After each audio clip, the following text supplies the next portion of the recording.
Everyone, आप सभी का बहुत बहुत स्वागत है मेरे चैनल BL स्टोरी टेलर पे। और गाइस, मैं आपको एक इन्फॉर्मेशन देना चाहती हूँ कि मैं 2-3 दिन के लिए घूमने के लिए जा रही हूँ, तो आप लोगों को अपडेट्स नहीं आएंगी। आई होप आप उस चीज़ को माइंड नहीं करेंगे।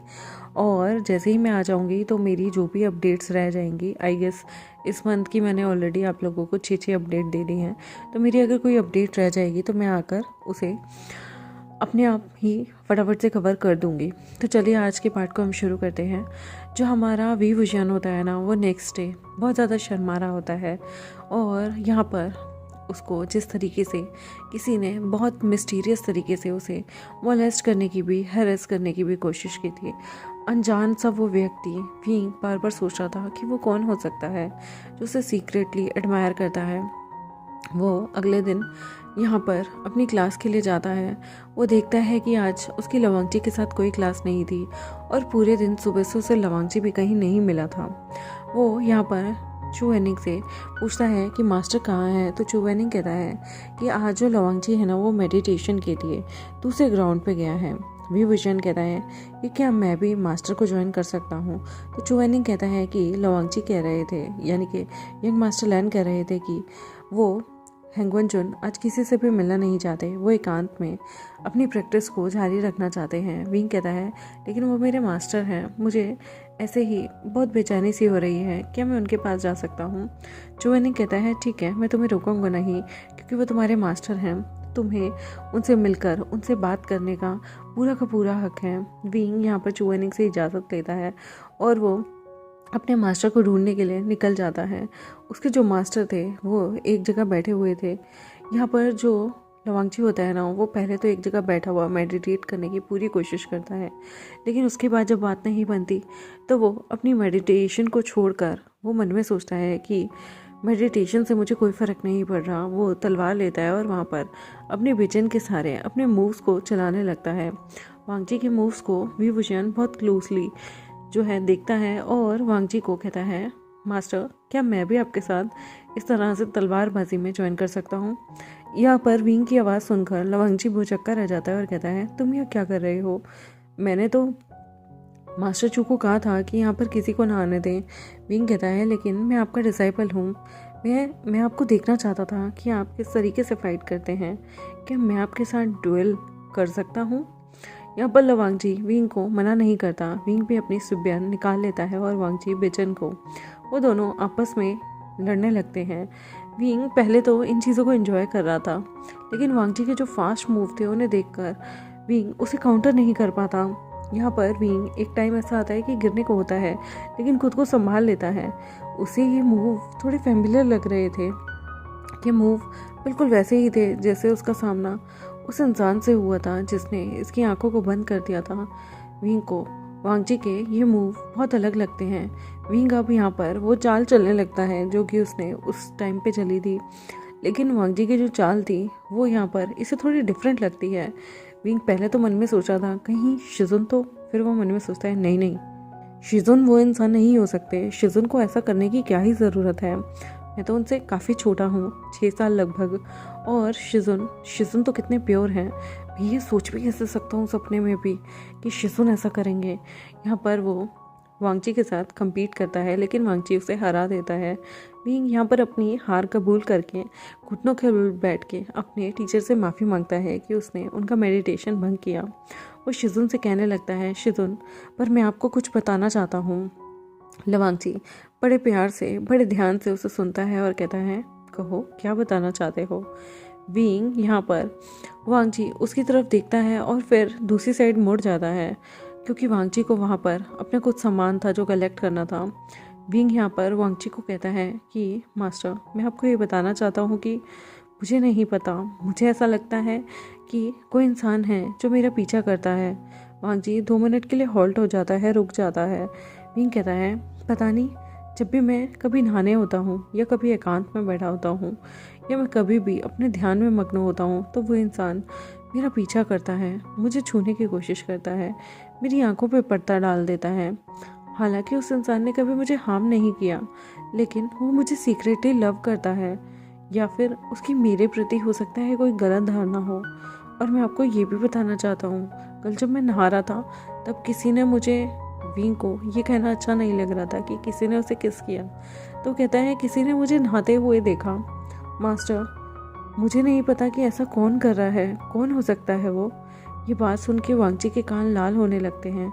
वांगची विंग से कहता है मुझे कैसे पता विंग, क्या वो इंसान तुम्हें दुख दे रहा है।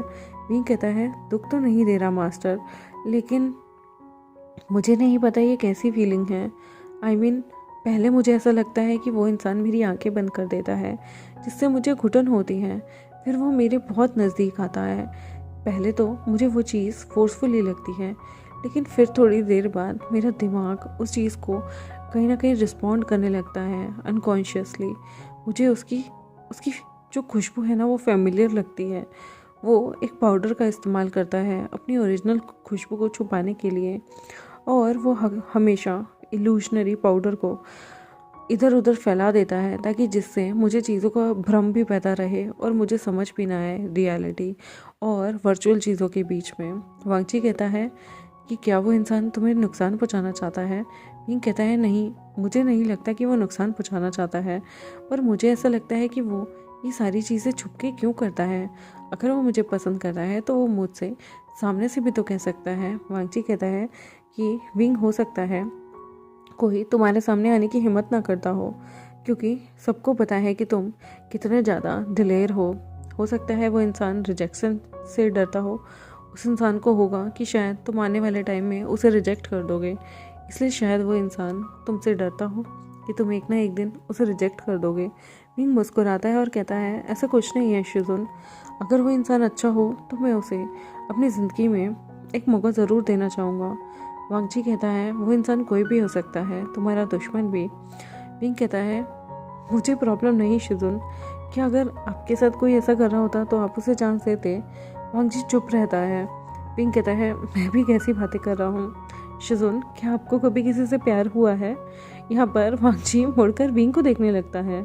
विंग वांगची की आंखों में देखता है और मुस्कुराता है और कहता है शिजुन आप इतने ब्यूटीफुल है ना कि कोई भी आपको कोट करना चाहेगा। I mean, आप किसी को कोट करें ना करें, लेकिन बहुत सारे बंदे ये चाहेंगे कि आप उनके पार्टनर बन जाएं, और वो इंसान कितना लकी होगा ना जो आपसे शादी करेगा। वांगची कहता है नॉनसेंस, इन सब से आगे भी ज़िंदगी है, मुझे इन सब चीज़ों के बारे में नहीं सोचना। विंग मन में सोचता है उसके मास्टर कितने इनोसेंट क्यूट है, जो भी इंसान उसे सीक्रेटली लव करता है काश वो उसके मास्टर जैसा कोमल, प्यारा, सॉफ्ट ऐसा इंसान हो। उसे उसके मास्टर बहुत पसंद हैं। वो मन में सोचता है कि अगर वांगची यानी कि उसके शिजुन उसके मास्टर ना होके उसके क्लासमेट होते तो शायद विंग कब का उन्हें प्रपोज कर देता। विंग एक ओमेगा था।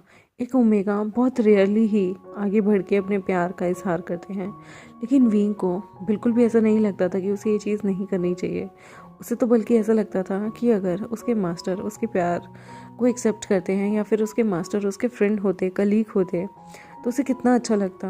अपने मास्टर को ही कोट करने के लिए वो खुद को कह देता, लेकिन यहाँ पर वो अपने मास्टर और स्टूडेंट के जो रिश्ता है उसे टेंट नहीं करना चाहता, वो उसे ख़राब नहीं करना चाहता। यहाँ पर जो विंग था ना वो सोचता है कि मैं कुछ ज़्यादा ही ओवर थिंक कर रहा हूँ। वो वांगची से कहता है कि मास्टर आप यहाँ अकेले में एकांत में अपनी चीज़ों को जारी रखिए, मैं चलता हूँ यहाँ से। वांगची कहता है कहाँ जा रहे हो तुम। विंग कहता है आपके साथ डुएल करके काफ़ी मज़ा आया, मैं सोच रहा हूँ कि मैं अपने दूसरे दोस्त लेन तूजी के पास जाऊँ। वांगची कहता है क्या तुम लेन तूजी को बहुत ज़्यादा अच्छा दोस्त मानते हो। विंग कहता है वो छोटा है, उसकी चीक्स बहुत क्यूट है और वो बहुत प्यारा है, मुझे उसके साथ टाइम बिताना अच्छा लगता है, और सबसे अच्छा तब लगता है जब वो मुझे वी गगा नहीं बुलाना चाहता, लेकिन मैं उसे फोर्सफुली कहता हूँ कि मुझे वी गगा बुलाए। मुझे बहुत अच्छा लगता है जब वो मुझे वी गगा बोलता है। वांगची कहता है ओ रियली, तो तुम्हें एक नया लैंड फ्रेंड मिल गया है। विंग कहता है मास्टर, कभी कभी तो मुझे ऐसा लगता है जैसे वो आप ही का छोटा वर्जन हो, वो आप ही की तरह रहता है, जैसे कि सारे लैंस रहते हैं उसी तरह से, लेकिन वो बहुत इंट्रोवर्ट है। वो सिर्फ मुझसे मिलता है, मुझसे बातें करता है, स्पेशली जब मैं उसके रिबन को हाथ लगाता हूँ तो वो बहुत ज़्यादा चिढ़ जाता है। वांगची कहता है क्योंकि रिबन हमारा सेक्रेट चीज़ है जिससे हमारे, विंग कहता है हाँ पता है, माता पिता और आने वाले टाइम में जो हमारे पार्टनर होते हैं वही छू सकते हैं, या बच्चे तो वांगची कहता है फिर तुम उस अल्फा के बालों को क्यों छूते हो? विंग मुस्कुराता है, कहता है मैं उसके रिबन, उसके सिर को, उसके बालों को इसलिए छूता हूँ क्योंकि मैं उसके लिए उसके गगा हूँ। मेरे मन में उसके लिए कोई भी ऐसी फीलिंग नहीं। हाँ, वो इतना ज़्यादा छोटा नहीं होता, मेरे हम उम्र होता और बहुत क्यूट होता। मैं डेफिनेटली कह सकता हूँ वो बड़े होके बहुत ब्यूटीफुल बनेगा। मैं ज़रूर उस पर लाइन मारता, लेकिन मुझे अपने से छोटे अल्फा बिल्कुल नहीं पसंद। वांगची यहाँ पर कहता है ओह, तो तुम्हें कैसे अल्फा पसंद हैं? विंग कहता है मुझे अपनी उम्र के या अपनी उम्र से थोड़े से बड़े शिजुन की उम्र जितने पसंद हैं, लेकिन मुझे छोटे अल्फा नहीं पसंद। मुझे ऐसा लगता है कि मेरी पर्सनल चॉइस है कि मुझे छोटा अल्फा नहीं पसंद। बाकी यहाँ पर जितने भी अल्फा हैं वो अपने अपने शिजुन से बहुत छोटे रहे हैं। यहाँ पर जैसे ही वो ये बात बोलता है, लवांगची कहता है किसी के पीछे किसी की बातें नहीं करनी चाहिए। विंग कहता है मैं किसी की चुगली नहीं कर रहा, मैं तो जनरल बात कर रहा हूँ। वांगची कहता है विंग मुझे ऐसा लगता है कि अब तुम जाओ, तुम अपनी क्लासेस लो, मुझे यहाँ पर कुछ काम है। यहाँ से वांगची जो है जाने लगता है। विंग जो है वो मुस्कुराता है और कहता है ठीक है शिजुन, बाद में मिलते हैं। विंग थोड़ा सा आगे बढ़ रहा होता है कि जंगछा उसे लेने आ जाता है और कहता है यहाँ क्या कर रहे थे तुम? विंग कहता है कुछ नहीं, मैं शिजुन के पास आया था अपने काम के लिए। वैसे मुझे शिजुन के साथ फाइटिंग करके बड़ा मज़ा आया। तुम्हें पता है जो शिजुन है ना, वो लिटरली वो बहुत सारी चीज़ों की प्रैक्टिस करते हैं। मुझे उनका हार्डवर्क काफ़ी ज़्यादा पसंद है। विंग वापस से क्लास में आ जाता है और यहाँ पर इन लोगों को आज एक बहुत अलग सा जादू सीखना था। इन लोगों को जादू में ऐसा करना था कि दूसरा इंसान सो गया है, आपको उसके सपने में जाकर उसे जगाना है और उसे वापस से होश में लाना है। ये एक ऐसा टाइम था जिसमें ड्रीम एस्केप था और लुओ बिंगे ने इसे बहुत अच्छे तरीके से प्लान किया था, जहाँ पर आप दूसरे के दिमाग में घुस सकते थे। विंग मन में सोचता है कि वो किसके दिमाग में घुसे। आखिर वो उस इंसान को चाहता था कि वो उस इंसान के दिमाग में जाए जहाँ पर वो ये देख सके कि कौन है जो उसे मोलेस्ट करता है। पहले वो सोचता है कि जैसे ये चीज़ होगी तो वो सबसे पहले न्यू हसेंग, जंगछा और बाकी सबके दिमाग में घुसेगा। जंगछा के दिमाग में अनोइंग सी लड़ाई चल रही थी उसके और उसके माता यानी कि उसकी मॉम के बीच में। यहाँ पर वो न्यू हसेंग के दिमाग में जाता है तो उसे एक अजीब सी रोमांटिक शेरो शायरी और कुछ नोटोरियस चीज़ें पसंद थी। विंग मन में सोचता है नी ब्रदर, तुम्हारा कुछ नहीं हो सकता। उसके बाद वो धीरे से इस ड्रीम एस्केप में मन में जाता है। वो मन में जाता है वेनिंग के। वेनिंग यहाँ पर एक जगह बैठा हुआ दवाइयाँ बना रहा था और अपनी शिजे से बहुत सारी बातें कर रहा था। विंग मन में सोचता है तुम कितने अडोरेबल हो, मैंने कभी नहीं सोचा था तुम इतने क्यूट होगे, इतने प्यारे होगे, तुम्हें सारा काम अपनी सिस्टर से रिलेटेड करना पसंद है। कितने लकी हो तुम, और तुम्हारी सिस्टर कितनी लकी है। इस दुनिया में सिबलिंग्स का होना कितना अच्छा होता है ना, तुम अपने भाई बहनों से चीज़ें शेयर कर सकते हो। जो इंसान सिंगल चाइल्ड होता है ना तो उसके पास खेलने के लिए कोई होता है और ना ही उसके पास बातें शेयर करने के लिए कोई रहता है। बेस्ट फ्रेंड आपके अपने सिबलिंग से बढ़कर आपके लिए कोई नहीं हो सकता। हाँ, दोस्त होते हैं, मगर आपका जो रियल भाई बहन होता है ना, वो आपके लिए अपना खून भी, मतलब अपने खून से जुड़ा हुआ इंसान भी आपके लिए जान न्यौछावर कर देता है। यहाँ पर विंग जो है वो आगे बढ़ता है, वो बहुतों के ड्रीम्स में जाता है। यहाँ पर वो वेंचाओ के ड्रीम्स में जाता है जो कि लड़कियों के साथ अजीबोगरीब से सपने देख रहा था। विंग मन में सोचता है कितना ज़्यादा पर्वर्ट है। सच में ये रिडिकुलस है। ये आदमी कभी भी सक्सेसफुल नहीं हो सकता जो ड्रीम्स में ये सब से सोच रहा हो, रेदर देन कुछ अच्छा सोचने की बजाय वो उसे बहुत ही ज़्यादा अजीब सा लगता है, वियर्ड सा।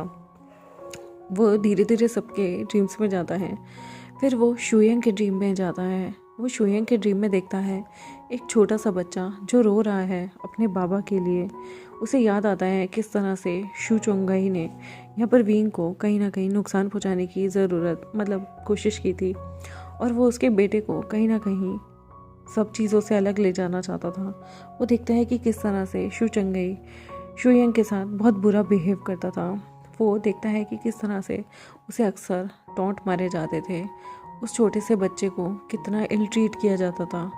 और यहाँ पर वो शुयंग को उसके सपने से उठाने की कोशिश करता है, जो अपने सपने में अपने बाबा को याद करके रो रहा होता है और बार बार कहता है कि बाबा मुझे माफ़ कर दो, मैं आपको नुकसान नहीं पहुंचाना चाहता। यहाँ पर वो शुयंग को उठाता है, उसकी मदद करता है और उसे उसके ड्रीम स्केप से निकाल लेता है। यहाँ पर विंग मन में सोचता है कि एक इंसान का उसके पिता से अलग होना कितना अलग होता है ना। वो समझ सकता था इस फीलिंग को, लेकिन जब एक पिता ही अपने बच्चे को इस हद तक मजबूर कर दे कि वो अपने पिता से मिल ही नहीं सकता, ये जीते जी ही मौत जैसी सिचुएशन होती है। यहाँ पर रियलिटी में भी शुयंग बहुत सैड था। विंग कहता है क्या हुआ? शुयंग कहता है तुमने मेरा ड्रीम देख लिया ना, प्लीज़ किसी को मत बताना। विंग कहता है पागल हो गए हो क्या? डोंट वरी, मुझे पता है माँ बाप की कमी खलना मैं भी जानता हूँ क्या होता है और क्या नहीं। डोंट वरी, मैं किसी को नहीं कहूँगा। शुयंग कहता है मुझे बाबा की याद आती है, वो इतने भी बुरे नहीं थे, बस वो मुझे कभी प्यार नहीं करते थे और समझ नहीं पाए। विंग उसे कहता है कोई बात नहीं, हम तुम्हारे साथ हैं ना, हम भी तो तुम्हारा परिवार है। शुयंग मुस्कुरा देता है, वो सैड सी हंसी। विंग जानता था कि उसके पीछे कितना दुख और दर्द छुपा है। विंग यहाँ पर शुयंग को उठाने के बाद अपने ही ड्रीम से बाहर आकर अपनी बॉडी में आ जाता है। वो मन में सोचता है कि यहाँ पर सबके मन में कुछ अलग अलग विचार हैं। वो अभी भी पता नहीं लगा पाया कि कौन था वो इंसान जो कि उसको लेके बहुत अजीबोगरीब सी इमेजिनेशन रखता है। यहाँ वो ऑलमोस्ट काफ़ी लोगों के ड्रीम्स में गया, बट सबके ड्रीम में जाना पॉसिबल नहीं था क्योंकि लिमिटेड टाइम ऑफ पीरियड था। हमें किसी न किसी को जगा कर अपनी सोल में वापस आना था, अपनी बॉडी में वापस आना था। विंग मन में सोचता है कि आखिर वो इंसान कौन है जो उसके पीछे है, ये उसे पसंद करता है, चाहे लस्टफुल नज़रों से या एरोटिक वे में या फिर लस्टफुल वे में। आखिर है कौन वो इंसान? और गाइस यहाँ ये चैप्टर ख़त्म होता है। आई होप आपको आज का चैप्टर अच्छा लगा हो मेरे चैनल को सब्सक्राइब, वीडियोस को लाइक, बेल आइकन को प्रेस करना बिल्कुल मत भूलेगा। मिलते हैं आपसे कुछ दिन बाद, तब तक के लिए बाय बाय।